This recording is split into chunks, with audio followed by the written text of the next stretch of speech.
Hello friends, I welcome all of you to biology booster. और दोस्तों ये जो वीडियो है ये 11th क्लास स्टूडेंट्स के लिए है। 11th क्लास बायोलॉजी हम लोग कर रहे हैं और 11th क्लास बायोलॉजी में फर्स्ट एंड सेकंड चैप्टर हम लोग फिनिश कर चुके हैं। चैप्टर 3 हम शुरू कर रहे हैं इस वीडियो से। ठीक है, चैप्टर नंबर 3 जो है आपके एनसीईआरटी में प्लांट किंगडम है, तो प्लांट किंगडम हम शुरू करने वाले हैं इस वीडियो के साथ। ठीक है, तो पहला वीडियो है ये, सीक्वेंस में वीडियो आते जाएंगे तो आप वीडियो को सीक्वेंस में देखते जाइएगा। ठीक है, प्लांट किंगडम शुरू करने से पहले एक छोटी सी बात मैं कहना चाहूँगा कि जैसे कई स्टूडेंट्स 11th में होंगे, कई स्टूडेंट्स 11th के साथ साथ नीट की भी प्रिपरेशन कर रहे होंगे। ठीक है, तो होता जनरली ये है कि नीट में जूलॉजी बॉटनी दोनों आती है, लेकिन ज़्यादा हमारा जो अमूमन ज़्यादा इंटरेस्ट जो रहता है बच्चों का वो जूलॉजी में रहता है, क्योंकि बॉडी के ऑर्गन्स के बारे में पढ़ना है। आगे जब आप MBBS वगैरह करेंगे या मेडिकल फील्ड में जाएंगे तो इन्हीं से ज़्यादा डील करना होता है। ठीक है, तो बॉटनी थोड़ी सी कम पसंद होती है बच्चों को अमूमन। ठीक है, लेकिन एक बात आप ध्यान रखना कि पिछले कुछ सालों में जो ट्रेंड पाया गया है आपके एग्जाम्स का, स्पेशली नीट का, उसमें बॉटनी के क्वेश्चन ज़्यादा आते हैं। ठीक है, तो बॉटनी अगर पसंद नहीं है तो पसंद करना शुरू कर दीजिए, क्योंकि मोस्ट इंपॉर्टेंट है, ज़्यादा क्वेश्चन इससे आते हैं मतलब एज कंपेयर टू जूलॉजी। दोनों ही इंपॉर्टेंट है, लेकिन ये भी इंपॉर्टेंट है, इसको अच्छे से पढ़ना है। ठीक है, तो चलिए शुरू करते हैं हम। देखो, प्लांट किंगडम चैप्टर नंबर 3 है आपका 11th क्लास बायोलॉजी का। ठीक है, 11th class biology chapter number 3 plant kingdom. Plant kingdom को समझने से पहले प्लांट क्या होता है ये आपको पता है। ठीक है, कोई भी ऐसी चीज, मतलब कुछ स्पेशल कैरेक्टरिस्टिक्स होते हैं, ऑटोट्रॉफ्स होते हैं ये। ठीक है, और मूवेबल नहीं होते। ठीक है, ये सब बातें आप छोटे क्लासेस में पढ़ चुके हैं कि प्लांट होते क्या है। तो प्लांट किंगडम क्या होता है, हमने टेक्सोनॉमिकल कैटेगरीज पढ़ी थी, तो उसमें सबसे जो टॉप मोस्ट कैटेगरी होती है वो होती है किंगडम। तो अलग अलग किंगडम्स हैं। ठीक है, RH विटेकर के हिसाब से 5 किंगडम क्लासिफिकेशन जो उन्होंने दिया था, उसमें एनिमल किंगडम है, प्लांट किंगडम है, फंगी किंगडम है, प्रोटिस्टा किंगडम है और मोनेरा किंगडम है। ठीक है, तो प्लांट किंगडम को इस चैप्टर में, चैप्टर नंबर 3 पूरा का पूरा डिपेंडेंट है प्लांट किंगडम पे, जो कि इंपॉर्टेंट है, और चैप्टर नंबर 4 एनिमल किंगडम है। तो इनमें डिटेल में हम इन किंगडम को पढ़ेंगे, क्योंकि किंगडम में अलग अलग फाइलम्स आएंगे, फिर उनके ऑर्डर्स होंगे, अलग अलग चीजें होंगी। ठीक है, तो चलिए शुरू करते हैं। देखो, प्लांट किंगडम में प्लांट को बांटा गया है 2 भागों में। मतलब सिंपल मोटे मोटे तौर पे अगर हम बात करें तो पूरी दुनिया में जितने भी प्लांट हैं उनको 2 भागों में बांट दिया गया है। कौन कौन से? एक तो क्रिप्टोगैमस है, एक फिनरोगैमस है। क्रिप्टोगैमी भी कह सकते हैं या क्रिप्टोगैमस भी कह सकते हैं। ठीक है, गैमस सिंगल, गैमी पूरों की बात कर रहे हैं। ठीक है, मतलब प्लूरल है। फिनरोगैमस और फिनरोगैमी 2 टाइप हैं। सबसे पहले क्रिप्टोगैमी की बात करते हैं। क्रिप्टोगैमी क्या होता है, अगर आप इस शब्द को तोड़ें तो गैमी यानी कि गैमेट, या फिर गैमी मतलब मैंने आपको बताया था मैरिज यानी कि फर्टिलाइजेशन। ठीक है, या फर्टिलाइजेशन का कोई कंपोनेंट। ठीक है, तो क्रिप्टोगैमी, गैमी का मतलब आपको समझ में आ गया। क्रिप्टो मतलब होता है नेक्ड। ठीक है, क्रिप्टो मतलब होता है एक तरीके से छिपा हुआ। ठीक है, आप ऐसे समझ सकते हैं। तो हिडन कह सकते हैं। ठीक है, तो मतलब इनमें जो सीड्स हैं या जिनका जो फर्टिलाइजेशन का पार्ट है वो हिडन होगा। तो प्लांट्स विदाउट सीड, मतलब ये वो प्लांट होते हैं जिनमें सीड नहीं है। ठीक है, और फिनरोगैमस वो प्लांट होते हैं जिनमें सीड होते हैं। ठीक है, क्लियर है ये बात? तो स्पोरोफाइटिक भी कहते हैं इनको। ठीक है, स्पर्मेटोफाइटिक, इनको स्पर्मेटोफाइटिक भी कहा जाता है और फिनरोगैमस भी कहा जाता है। ठीक है, स्पर्मेटो मतलब गैमेट से रिलेटेड, और फाइटिक मतलब प्लांट। ठीक है, स्पर्मेटोफाइटिक, स्पर्म यानी कि गैमेट से रिलेटेड और फाइटिक यानी कि प्लांट्स। ठीक है, तो फिनरोगैमस को स्पर्मेटोफाइटिक भी कहा जाता है, और क्रिप्टोगैमस जो है वो विदाउट सीड वाले प्लांट होते हैं, ये विद सीड वाले प्लांट होते हैं। बिल्कुल मोटे मोटे तौर पे क्लासिफिकेशन कर रहे हैं, बिल्कुल भी कंफ्यूज होने की जरूरत नहीं है। ठीक है, तो इस दुनिया में जितने भी प्लांट ऐसे हैं जिनमें सीड होती है, अमूमन ज्यादा ऐसे ही हैं, वो होते हैं फिनरोगैमस। ऐसे प्लांट जिनमें सीड नहीं है वो होते हैं क्रिप्टोगैमस। ठीक है, अब कई स्टूडेंट ये कह सकते हैं कि सर हमने तो सीड वाले ही प्लांट देखे हैं। अभी और ज्यादा जब आप डिटेल में जाओगे तो आप पढ़ोगे ऐसा कि कई ऐसे प्लांट होते हैं जिनमें सीड नहीं होती है। ठीक है, जैसे अब इसमें 3 टाइप हैं, थैलोफाइटा, ब्रायोफाइटा, टेरिडोफाइटा। ठीक है, 3 टाइप हैं क्रिप्टोगैमस के, थैलोफाइटा, ब्रायोफाइटा, टेरिडोफाइटा। फाइटा मतलब प्लांट, सिंपल सी बात है। थैलो, ब्रायो और टेरिडो अलग अलग कैटेगरीज के हिसाब से नाम दिया हुआ है। ठीक है, थैलोफाइटा क्या होता है, बिल्कुल सिंपल, एल्गी वगैरह आते हैं इसमें, ठीक है। मतलब ये बिल्कुल सिंपल टाइप के प्लांट है ना, इनमें कोई स्टेम होगा, रूट लीफ कुछ नहीं होगा, सिंपल एल्गी में कुछ नहीं होता, ठीक है। शैवाल जो होती है समुद्र में, काई जो जमी हुई देखते हैं आप बरसात के टाइम पे, उसमें कुछ भी नहीं पाया जाता, लेकिन वो प्लांट है, autotrophic mode of nutrition show करता है, फोटोसिंथेसिस करता है, तो प्लांट तो है। तो इसमें क्या होता है, सिंपलेस्ट फॉर्म ऑफ प्लांट्स, ठीक है, एल्गी वगैरह। ब्रायोफाइटा थोड़े से इनसे डेवलप्ड है, यानी कि इसमें क्या होंगे, थोड़े बहुत स्टेम होगा, थोड़ा बहुत लीफ होंगे, लेकिन ज्यादा डेवलप्ड नहीं होगा, इतना ही, ठीक है। टेरिडोफाइटा इनसे ज्यादा डेवलप्ड, मतलब ये ऑलमोस्ट थोड़े डेवलप्ड से हैं, लेकिन इनमें सीड नहीं है, ठीक है। ये तीनों में फर्क है, बिल्कुल भी कंफ्यूज नहीं होना, और डिटेल में अभी इस चैप्टर में आगे ये सारी चीजें आएंगी। यहाँ पे हम मोटे मोटे क्लासिफिकेशन देख रहे हैं, ठीक है। इसके बाद फिनरोगैमस में अगर बात करें तो फिनरोगैमस दो टाइप के हैं, जिम्नोस्पर्म, एंजियोस्पर्म, ठीक है। देखो जिम्नोस्पर्म और एंजियोस्पर्म क्या होता है, जिम्नोस्पर्म ऐसा प्लांट होता है, देखो सीड तो दोनों में ही है, यहां हम पढ़ चुके हैं फिनरोगैमस है मतलब दोनों में सीड है, लेकिन जिम्नोस्पर्म वो प्लांट होते हैं जिनमें सीड जो है वो फ्रूट के अंदर नहीं होती। तो सीड कहां होती है, फिर सीड होती है फ्रूट के बाहर, मतलब फ्रूट के बाहर जो है वो सीड होगी, मतलब सीड जो है वो छुपी हुई नहीं रहेगी, आप उसे नेक्ड आई से सीड को देख पाएंगे, ठीक है। लेकिन जो एंजियोस्पर्म होते हैं वो ऐसे प्लांट होते हैं जिनमें सीड जो है वो फ्रूट के अंदर ही होती है, मतलब वो हमें दिखाई नहीं देगी, ठीक है। अब ऐसे एंजियोस्पर्म तो आपने बहुत सारे देखे हैं, ठीक है। एंजियोस्पर्म का कोई एग्जांपल दो, मतलब ऐसे प्लांट का कोई एग्जांपल दीजिए जिसमें सीड हमें नहीं दिखती है, फल दिखता है उसके अंदर सीड है वो हमें दिख नहीं रही है। सारे ऐसे, आम खाते हैं आप, मैंगो, ठीक है, सीड अंदर होती है, आम इसका एग्जाम्पल हो गया। और कई सारे हैं, जैसे कोई भी आप फ्रूट ले लें, एप्पल ले लें, तो सीड अंदर है, सीड हमें दिख नहीं रही है, तो ये सारे एंजियोस्पर्म में आते हैं, ठीक है। जिम्नोस्पर्म वो प्लांट होते हैं जिनमें सीड हमें दिखे, बाहर ही दिखे, बिल्कुल फ्रूट के बाहर, ठीक है। जैसे साइकस या पाइनस, इस टाइप के जो प्लांट हैं वो इसमें आएंगे, ठीक है। तो ये दो कैटेगरी है इसमें। अब ध्यान देने वाली बात यह है कि एंजियोस्पर्म फिर फर्दर दो भागों में डिवाइडेड है, डाइकोटिलिडन और मोनोकोटिलिडन, या डाइकॉट मोनोकॉट भी शॉर्ट में कह देते हैं, ठीक है। डाइकॉट, कॉट मतलब कॉटिलिडन, कॉटिलिडन क्या होता है, जैसे ये सीड जो आप देखते हैं ना, सीड देखो जैसे ये एक सीड है मान लो, तो सीड के दो भाग होते हैं ये इस तरीके से, ठीक है। तो सीड के दो भाग जो होते हैं इसको कहते हैं कॉटिलिडन, ये एक कॉटिलिडन है, ये दूसरा कॉटिलिडन है, हिंदी में इसको बीज पत्री कहते हैं, ठीक है। क्लियर है बात। अब देखो अगर ये किसी प्लांट में एक ही है, ऐसा सिंगल है, इस तरीके से एक ही बीज पत्री है, तो वो कैसा प्लांट है दोस्तों, वो है मोनोकॉट, मोनोकॉट या मोनोकॉटिलिडन कह सकते हैं आप, ठीक है, सिंगल वाला।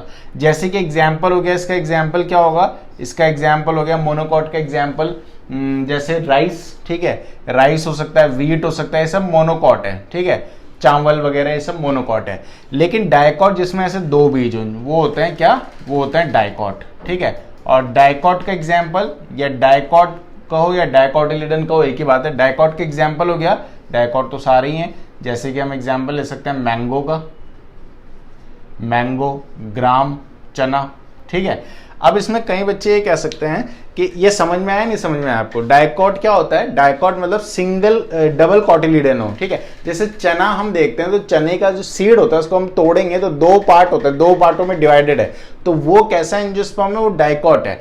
मोनोकॉट कैसा है, जिसमें सिंगल ही बीज, जैसे कि गेहूं। अब आप कहेंगे सर गेहूं में भी ऐसी लाइनिंग होती है, बीज में सेपरेशन नहीं है वो, ठीक है।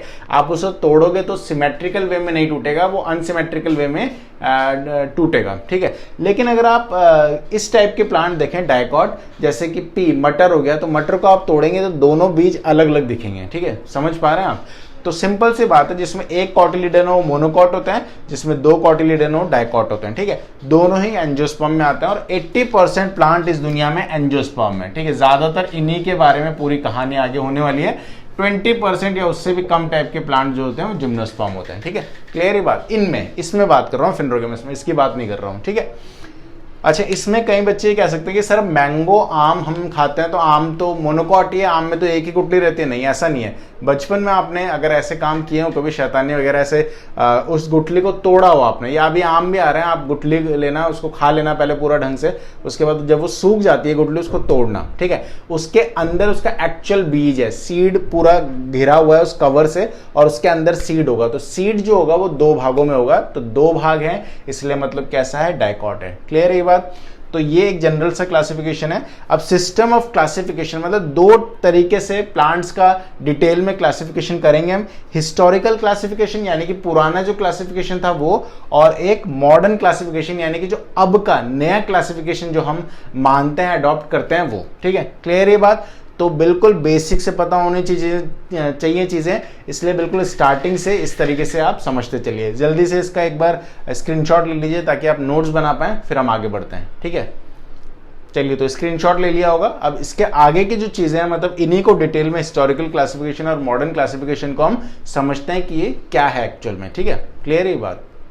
ये दोस्तों, तो अब इसमें जो फर्स्ट टाइप है उसकी बात करते हैं। पहला जो क्लासिफिकेशन है वो है हिस्टोरिकल क्लासिफिकेशन। ठीक है, नहीं, हिस्टोरिकल क्लासिफिकेशन और मॉडर्न क्लासिफिकेशन दोनों ही समझेंगे। पहले हिस्टोरिकल क्लासिफिकेशन समझते हैं। ठीक है, देखो, क्लासिफिकेशन मतलब होता है वर्गीकरण, अलग अलग कैटेगरी में बांट देना। ये सेकंड चैप्टर में हमने बेसिक पूरा अच्छे से समझ लिया है। ठीक है, हिस्टोरिकल नाम से क्लियर है, पुरानी बातें करेंगे, मतलब हिस्ट्री के बारे में, मतलब पहले, बहुत पहले कभी कोई साइंटिस्ट रहे हों जिन्होंने क्लासिफिकेशन के बारे में बताया, वो सब चीज़ें इसमें आएंगी। ठीक है, तो हिस्टोरिकल क्लासिफिकेशन क्या है? It is started from the period of Aristotle and Theophrastus. ठीक है, एरिस्टोटल कौन है बताइए? एरिस्टोटल है फादर ऑफ बायोलॉजी। ठीक है, और फादर ऑफ जूलॉजी भी। बायोलॉजी की 2 मेन ब्रांचेस होती हैं, जूलॉजी और बॉटनी। ठीक है, तो पूरे बायोलॉजी के जो फादर है, पहले भी मैंने बताया था, वो है एरिस्टोटल, और जूलॉजी यानी कि जंतु विज्ञान के फादर भी या जनक भी एरिस्टोटल ही हैं, जिनको हिंदी में अरस्तु कहते हैं। ठीक है,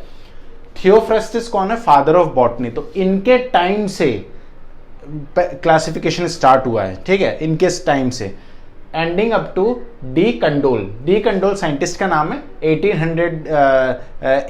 18वीं शताब्दी में है ये। ठीक है, तो ये लगभग एरिस्टोटल बहुत पहले थे। ठीक है, तब से लेकर यहां तक यानी कि डी कंडोले तक ये जो सिस्टम है, हिस्टोरिकल क्लासिफिकेशन का सिस्टम पूरा का पूरा मेंटेन रहा है। ठीक है, यानी कि इस सिस्टम में हमने जो भी क्लासिफिकेशन, ज्यादा कुछ चेंजेस नहीं है, मतलब। ठीक है, यानी कि 18th सेंचुरी तक कुछ एज सच कुछ ज्यादा चेंज नहीं हुआ। जो भी एरिस्टोटल और थियोफ्रास्टस ने बताया था वही हम मानते चले आए। ठीक है, इन्होंने थोड़ा बहुत फिर बदलाव लाया है। ठीक है, तो ये था हिस्टोरिकल क्लासिफिकेशन। मॉडर्न क्लासिफिकेशन क्या है? मॉडर्न यानी कि आधुनिक, सीधी सी बात है। तो 1800 के बाद में की जो बातें हुई, क्या हुआ इसमें? It includes all those systems of classification started from Bentham and Hooker to the system proposed till date. Bentham and Hooker कब थे? 19वीं शताब्दी में, 1800 कुछ में थे, यानी कि 19वीं शताब्दी में थे। तो तब से लेकर अब तक जो सिस्टम है वो पूरा का पूरा मॉडर्न क्लासिफिकेशन है। तो ये है क्या दोस्तों? पूरे जो क्लासिफिकेशन है ना, इसमें बहुत सारे साइंटिस्ट आएंगे अभी। ठीक है, पूरा जो क्लासिफिकेशन है उसको 2 भागों में बांट दिया गया है। ठीक है, यानी कि 18वीं शताब्दी से पहले, एरिस्टोटल से लेकर 18वीं शताब्दी से पहले तक, क्योंकि एरिस्टोटल से पहले तो बायो थी ही नहीं, सबसे पहले बायो थी, लेकिन सबसे पहले जो बताया बायो के बारे में एरिस्टोटल ही है। एरिस्टोटल ने क्लासिफाई किया था एनिमल किंगडम, प्लांट किंगडम, थोड़ा सा क्लासिफाई नहीं कह सकते, लेकिन थोड़ा सा बताया था कि एनिमल क्या होता है, प्लांट क्या होता है। ठीक है, तो एरिस्टोटल, थियोफ्रास्टस से लेकर यहां तक, कहां तक? डी कंडोल तक, यानी कि 18वीं शताब्दी तक। ये है आपका हिस्टोरिकल क्लासिफिकेशन।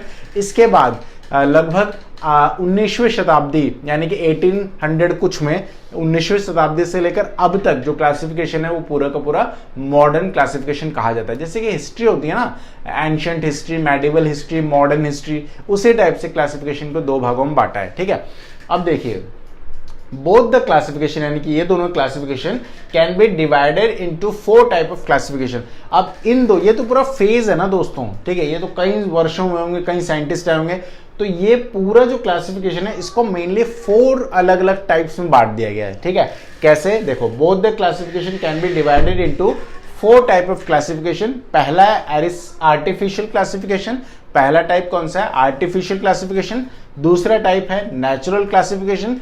तीसरा है फाइलोजेनेटिक क्लासिफिकेशन और चौथा है फिनेटिक क्लासिफिकेशन। ठीक है, अभी थोड़ा सा बेसिक में बताता हूँ। आर्टिफिशियल यानी कि आर्टिफिशियल समझते हैं आप जो कृत्रिम हो, यानी कि जो थोड़ा सा आर्टिफिशियल हो। ठीक है, दूसरा नेचुरल यानी कि नेचर ही क्लासिफाई कर रहा हो, कुछ ना कुछ नेचुरल चीज़ों का इनकॉर्पोरेशन इसमें रहा होगा, अभी आगे पढ़ेंगे इनको। खैर, फाइलोजेनेटिक यानी कि जीन से संबंधित कुछ क्लासिफिकेशन के कैरेक्टरिस्टिक, जीन से रिलेटेड कुछ क्लासिफिकेशन किया गया है जीन के आधार पे। ठीक है, फिनेटिक यानी कि टेक्सोनॉमी के रूल्स को फॉलो करते हुए। फिनेटिक क्या होता है, हमारे जो टेक्सोनॉमी होते हैं, क्लासिफिकेशन होता है, उसके रूल्स को फॉलो करते हुए क्लासिफिकेशन जो किया गया है, इनको आगे डिटेल में पढ़ेंगे।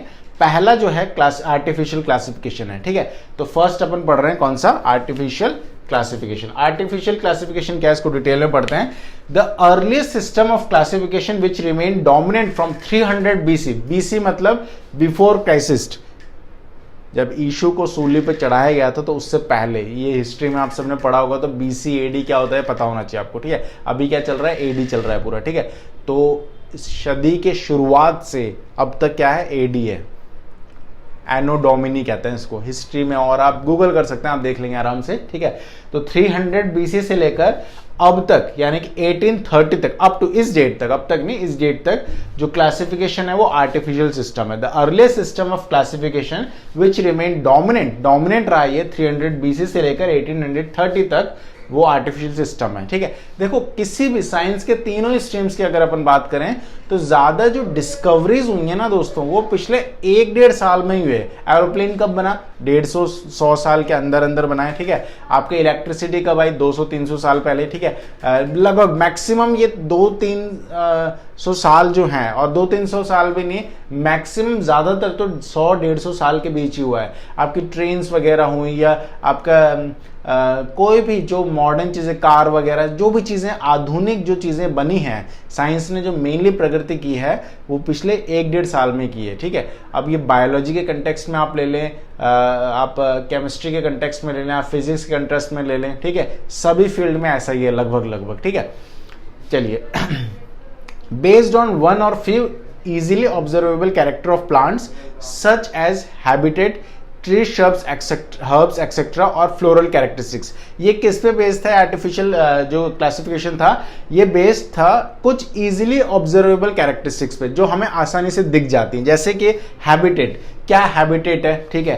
कहाँ पे है ये हैबिटेट, मतलब क्या है ये, कहाँ पे पाया जाता है, पहली चीज वो होगी। या इसका कैसा है ये दिखने में, ठीक है, ये ट्री दिख रहा है या ये श्रब की तरह है, झाड़ियों की तरह है, या ये हर्ब्स है, क्या है ये एक्चुअल में। ठीक है, तो देखने के आधार पे आप पहला तो क्लासिफाई कर सकते हैं। दूसरा फ्लोरल कैरेक्टरिस्टिक्स, मतलब फ्लोरल मतलब फूल, तो फ्लोरल कैरेक्टरिस्टिक्स मतलब फूल का क्या अरेंजमेंट है, उसमें जो सेपल है, स्टैमन, कार्पेल जो होता है, अलग अलग पार्ट जो होते हैं, मेल और फीमेल फ्लावर्स जो होते हैं उसके अंदर पार्ट्स जो होते हैं मेल फीमेल फ्लावर्स के, या एक फ्लावर के अंदर भी जो अलग अलग पार्ट होते हैं ना, स्टैमन हो गया या पिस्टल हो गया, तो ये कैसा अरेंजमेंट है, क्योंकि सभी फ्लावर में एक ही तरीके का अरेंजमेंट नहीं होगा। ठीक है, क्लियर है बात। तो ये बेसिक चीजों के आधार पर आर्टिफिशियल क्लासिफिकेशन किया गया और ये काफी लंबे टाइम तक रहा। खैर ये इतना सही नहीं था, लेकिन क्योंकि आधुनिक नहीं हुआ था ज्यादा विज्ञान, तो इसलिए यही सिस्टम प्रिविलेंट रहा कहीं टाइम तक। ठीक है, इसका ड्रॉबैक मेनली क्या है, ड्रॉबैक ये है कि कई सिमिलर थे, कई प्लांट सिमिलर थे, काफी हद तक ये सेम से दिख रहा है, लेकिन फिर भी अलग अलग इनको डिवाइड किया हुआ था। ठीक है, मतलब बहुत सिमिलरिटी के बावजूद भी डिफरेंट तरीके से इनको बांट दिया गया था, तो ये सही नहीं है। जैसे मान लीजिए इसका स्टेम का कलर कुछ ब्राउन सा है, तो इसके भी स्टेम का कलर ब्राउन सा ही है। इसमें फ्लोरल जो कैरेक्टरिस्टिक्स है और इसकी जो फ्लोरल कैरेक्टरिस्टिक्स है वो सिमिलर सी है, लेकिन फिर भी इनको अलग रखा हुआ है। ठीक है, तो ये ऑथेंटिक सिस्टम नहीं था। कहने का मतलब ये है, ये जो सिस्टम था आर्टिफिशियल क्लासिफिकेशन, ये बहुत मतलब इजीली जो आप ऑब्जर्व कर सकते हैं ऐसी कैरेक्टरिस्टिक्स के आधार पे किया गया, बहुत ज्यादा ऑथेंटिक सिस्टम नहीं था। ठीक है, इसके बाद ये फेल हुआ। आपके पास फोन होगा तो फोन आप नया लेते हैं, क्यों लेते हैं, क्योंकि पिछला फोन खराब हो जाता है, कुछ कमियां रहती है तभी तो नया लेते हैं। तो उसी तरीके से इस सिस्टम में भी कुछ कमियां रही, तो इसको रिप्लेस किया इस सिस्टम ने। यानी कि नेचुरल क्लासिफिकेशन क्या है ये हम पढ़ेंगे नेक्स्ट वीडियो में। ठीक है, इस वीडियो में इतना ही रखते हैं। Thank you for watching this video. कोई अगर डाउट है तो कमेंट बॉक्स में जरूर बताइएगा। ठीक है, चलिए, लव यू ऑल।